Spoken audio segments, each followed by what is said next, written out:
आखिर ऐसा क्या हुआ जिससे हनुमान जी को लकड़ी काटनी पड़ी और माता सीता को स्वयं अपने हाथों से रोटी बनानी पड़ी? आइए साथियों जानते हैं। एक बार एक व्यक्ति था जिसका नाम भोला था। जैसा उसका नाम था वैसा ही उसका स्वभाव भी था। वह अपने भैया और भाभी के पास में रहता था।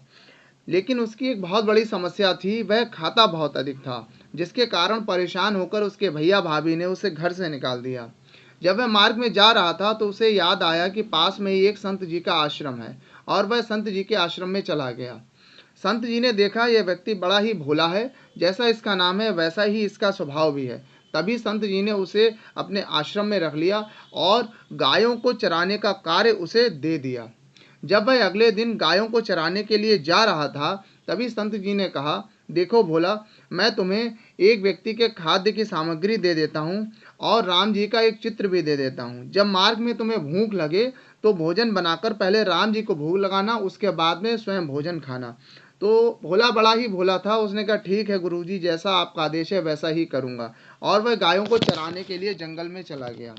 काफी समय के पश्चात जब उसे बहुत तेज भूख लगी तो उसने खाद्य सामग्री को निकाला और भोजन को बनाना शुरू कर दिया। और जैसे ही भोजन बनकर तैयार हुआ, उसने खाना जैसे ही शुरू किया तो उसे याद आया कि गुरु जी ने आदेश दिया है कि राम जी को भोग लगाए बिना खाना नहीं खाना है। तो वह आंखें बंद करके बैठ गया और राम जी का आवाहन करने लगा कि हे प्रभु, आप प्रकट होइए और भोजन को ग्रहण कीजिए। और उसने आंखें खोलकर देखा तो राम जी वहां पर उपस्थित नहीं थे। उसने पुनः वैसा किया, आंखें बंद की और राम जी को याद किया, लेकिन राम जी वहां पर नहीं थे। तो काफी देर हो गई और उसे ऐसा करते करते, लेकिन जब राम जी नहीं आए तो उसने जिद कर ली कि अब जब तक राम जी नहीं आएंगे तब तक मैं भोजन नहीं करूंगा, चाहे कुछ भी हो जाए। तो राम जी ने देखा यह भक्त जो है बड़ा भोला है और गुरु के आदेश का पक्का है, क्योंकि गुरु के आदेश के कारण भोजन नहीं करेगा जब तक मैं भोजन स्वयं नहीं ग्रहण करूंगा। तभी राम जी वहां पर प्रकट हो गए उसकी गुरु भक्ति को देख करके और उसके विश्वास को देख करके। और भोला से कहा, भोला आंखें खोलो, मैं प्रकट हो गया हूँ। भोला ने कहा, ठीक है, आपने बहुत देर लगा दी, मुझे भूख बहुत तेज लग रही थी, लेकिन कल से आप देर मत लगाइएगा। और बड़ी प्रसन्नता से भगवान राम को उसने भोजन कराया और स्वयं भी भोजन किया। और गायों को चराने के पश्चात जब वह आश्रम को लौटा तो उसने गुरु जी से कहा कि गुरु जी, कल से मुझे दो लोगों की खाद्य सामग्री दीजिएगा, एक तो राम जी को खिलानी पड़ती है और दूसरे मुझे स्वयं खाना पड़ता है। तो गुरु जी को लगा कि ये बड़ा भोला है, इसे भूख अधिक लगती है, इसीलिए ऐसा कह रहा है। तो उसने कहा ठीक है, कल से तुम्हें दो लोगों की खाद्य सामग्री मिल जाएगी। अगले दिन जब वह गायों को चराने के लिए जंगल में पहुंचा और काफी समय के पश्चात जब वह भूख लगी तो उसने भोजन बनाना प्रारंभ किया। और भोजन बनकर जब तैयार हो गया तो उसने राम जी का आवाहन किया।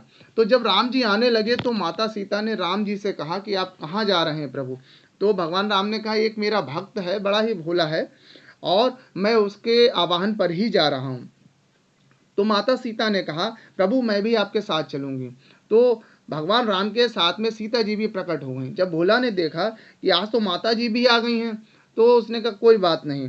तो उसने प्रभु राम को और माता सीता को भोजन कराया और भोजन कराने के पश्चात में जब आश्रम पहुंचा तो उसने गुरु जी से कहा, गुरु जी कल से मुझे 3 लोगों की खाद्य सामग्री दीजिएगा, क्योंकि पिताजी के साथ में माता जी भी आई थी। तो गुरु जी ने सोचा कि बड़ा ही भोला है और इसे भूख कुछ ज़्यादा ही लगती है।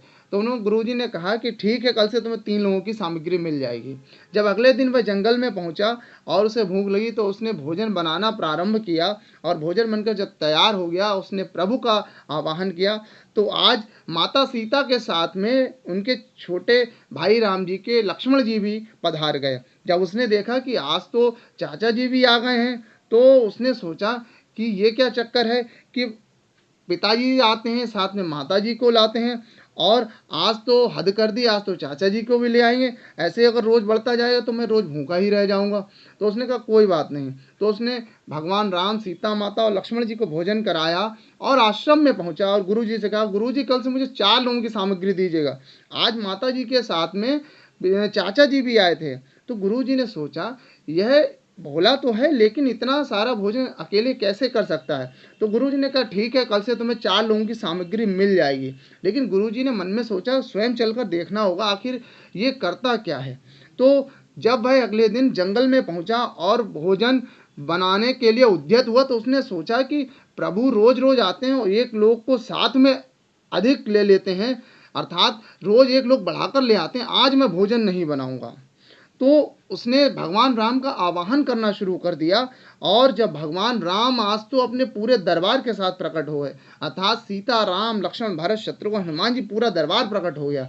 तो भगवान राम ने कहा, भोला मैं आ गया हूँ, मुझे भोजन लाओ। तो भोला बोला, प्रभु आज मैंने भोजन नहीं बनाया, मुझे पता था कि आप प्रतिदिन किसी न किसी को बढ़ा लाते हैं, इसीलिए मैंने भोजन नहीं बनाया। आज मैं भोजन नहीं बनाऊंगा, आज माता जी भोजन बनाएंगी। तो भोला की भक्ति को देखकर भगवान राम प्रसन्न हो गए और भगवान राम ने सीता जी को आदेश दिया कि आप भोजन बनाइए, और लक्ष्मण, भरत, शत्रुघ्न, हनुमान जी को आदेश दिया कि आप लोग जाकर के लकड़ियाँ लेकर आइए।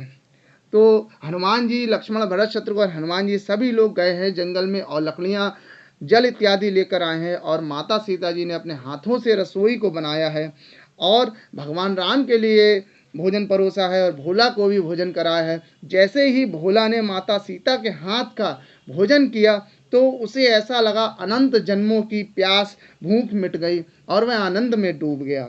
ये सारा दृश्य गुरुजी पीछे से देख रहे थे, लेकिन भोला ने वह सारा भोजन किया और प्रभु को धन्यवाद दिया कि प्रभु आज आपने मुझे भोजन कराया, आज मैंने भोजन नहीं, इसलिए आपको बहुत ही धन्यवाद है। ये सारी वार्ता भोला के मुख से गुरुजी सुन रहे थे। भोला की इस बातों पर गुरुजी को बड़ा आश्चर्य हुआ और वो वहां पर आए और भोला से बोले कि भोला तू किससे बातें कर रहा है। तभी भोला बोला, भगवान राम और उनका पूरा दरबार सामने है, आपको नहीं दिखाई दे रहा। गुरुजी बोले, मुझे तो यहाँ कोई नहीं दिखा रहा, तू क्या बड़बड़ा रहा है। तभी भोला भगवान राम के चरणों में गिर गया, बोला, प्रभु आप मुझे तो दिखाई दे रहे हैं लेकिन मेरे गुरु को नहीं दिखाई दे रहे हैं, ये क्या लीला है। तब उसने भगवान राम से प्रार्थना की, प्रभु आप मेरे गुरु जी को भी दर्शन दीजिए। तभी भगवान राम भोला की भक्ति से प्रसन्न हो गए और उन्होंने गुरु जी को भी दर्शन दिए। जैसे ही गुरु जी ने भगवान राम को पूरे दरबार के सहित देखा तो प्रभु श्री राम के चरणों में गिर पड़े और कहा, प्रभु मैं तो अंधा था, मैं तो आपके चित्र को ही भोग लगाकर खाता था, लेकिन मेरा ये शिष्य, ये इसे विश्वास था मेरी बात पर कि बिना भगवान को भोग लगाए मत खाना, तो इसने जब तक आपको प्रकट नहीं कर लिया तब तक भोजन नहीं किया और आपको भोग लगाकर ही खाता था, धन्य है। और गुरुजी भोला के चरणों में भी गिर पड़े। तभी भोला ने कहा, प्रभु गुरुजी आप मेरे चरणों में मत गिरिए, आप प्रभु को प्रणाम कीजिए। वास्तव में बात सत्य है कि जब तक किसी भी व्यक्ति को विश्वास नहीं होगा तब तक भगवान प्रसन्न नहीं होते हैं। रामचरितमानस में भी यही बात कही गई है, बिन विश्वास भगत नहीं, तेहि बिनु द्रवहि न राम, अर्थात बिना विश्वास के भक्ति नहीं होती है और भक्ति के बिना भगवान नहीं प्रसन्न होते हैं। तो ये थी भोला की कहानी। साथियों, अगर ये आपको कहानी अच्छी लगी हो, कथा अच्छी लगी हो तो चैनल को सब्सक्राइब कीजिए, वीडियो को लाइक कीजिए। जय श्री राधे, जय श्री राम।